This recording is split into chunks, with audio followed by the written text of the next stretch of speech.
नमस्कार, Rewanchal news express में आप सभी का स्वागत है। मैं आस्था ठाकुर इस वक्त की बड़ी खबर के साथ। मध्य प्रदेश में विधानसभा चुनाव को लेकर सियासत भी गर्मा गई है। इस दौरान जमकर आरोप प्रत्यारोप लगाए जा रहे हैं। चुनावी साल में 10 जून को शुरू हुई लाडली बहना योजना को लेकर एक बार फिर सियासत शुरू हो गई है। सीएम शिवराज ने कांग्रेस पर आरोप लगाते हुए कहा है कि मुझे पहले ही आशंका थी कि कांग्रेस लाडली बहनों के पैसे बंद करेगी, लेकिन मैं फिर भी पैसे डालूंगा। सीएम शिवराज ने कांग्रेस पर आरोप लगाते हुए कहा कि कथनी और करनी में जमीन आसमान का अंतर है कि मामा चुपके से पैसा डालेगा। इसी वीडियो को कांग्रेस ने ट्वीट करते हुए भारतीय जनता पार्टी और सीएम शिवराज पर कई आरोप लगाए हैं। जवाब देते हुए कहा कि मुझे तो कांग्रेसियों पर शुरू से ही शक था, ये पैसा डालूंगा ऑनगोइंग स्कीम है, कोई चलती हुई योजना बंद नहीं की जा सकती है। सीएम शिवराज ने कांग्रेस को लेते हुए कहा कि 132 लाख बहनों को भाग्य है, जिंदगी है, पैसे डालेंगे, आपको तकलीफ क्यों हो रही है? यह बात सही है कि चुनाव में कोई कार्यक्रम करके नहीं डाले जा सकते हैं। तुमने कभी बहनों के लिए कुछ किया है? नहीं, तुमने बहनों से छीना ही छीना है। पैसे डालेंगे जिसने कभी आदिवासियों का सम्मान नहीं किया। रघुनाथ शाह हो, शंकर शाहू, रानी दुर्गावती, बिरसा भगवान हो, हम स्मारक बना रहे हैं। कांग्रेस ने केवल अपने नेताओं के एक खानदान के स्मारक बनाए हैं। यह कांग्रेस है पहले जो सबसे पिछड़ी जनजातियों में आती है। कहते हुए दर्द होता है, तकलीफ होती है। सीएम शिवराज की बातों से यह साफ स्पष्ट होता है कि इस महीने भी लाडली बहनों के खाते में पैसे आएंगे। जी हाँ, फिलहाल के लिए इतना ही। आगे जानने के लिए बने रहिए रेवांचल न्यूज एक्सप्रेस के साथ। धन्यवाद। आदिवासियों को अपमानित करने का ही काम किया है।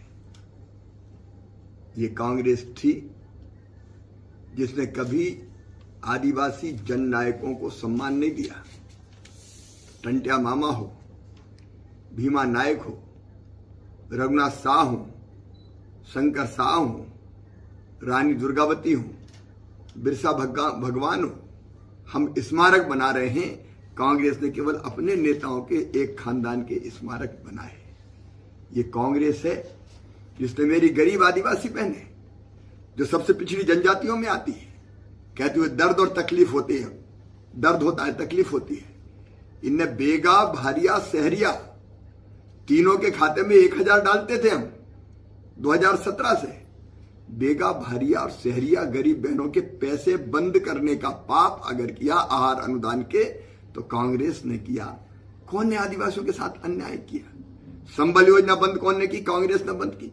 हम जूते चप्पल पैर में पहनाते थे इसलिए कि नंगे पांव अगर कोई बहन तेंदुपत्ता तोड़ने जाती थी और उसके पांव में कांटा चुभता था तो वो कांटा हमारे कलेजे में चुभता था।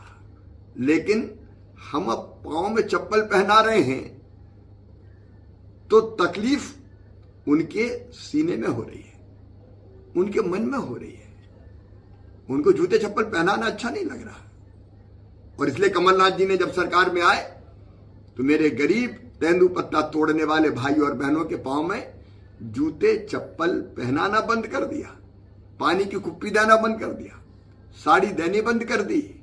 अब हम दे रहे हैं तो तकलीफ हो रही है कि ये आदिवासियों को क्यों दे रहे हैं, तेंदुपत्ता तोड़ने वालों को क्यों दे रहे हैं। सुन लें मैडम प्रियंका गांधी जी और कमलनाथ जी, हम सम्मान भी देंगे और सामान भी देंगे, क्योंकि हमारे दिल में आदिवासी और गरीब भाई बहन, तेंदुपत्ता तोड़ने वाले भाई और बहनों के लिए जगह है।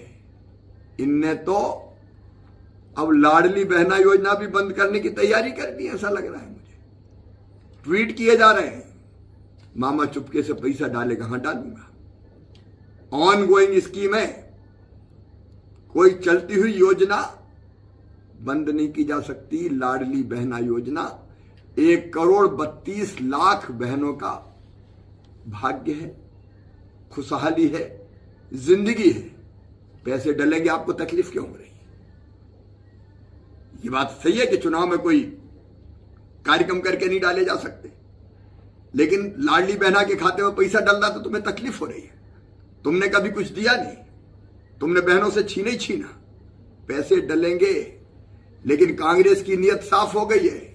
जैसे जूते चप्पल देना बंद कर दिया था, जैसे संबल योजना बंद कर दी थी, जैसे बेटियों की शादी बंद कर दी, पैसे ही नहीं दिया, और जैसे बेगा, भारिया, सहरिया बहनों का पैसा बंद किया था, वैसे ही कांग्रेस अब लाडली बहना योजना बंद करने की तैयारी कर रही है। मैं सावधान करना चाहता हूं प्रदेश की बहनों को, इनके इरादे देख लीजिए। ये तो बहन विरोधी भी है, गरीब विरोधी भी है।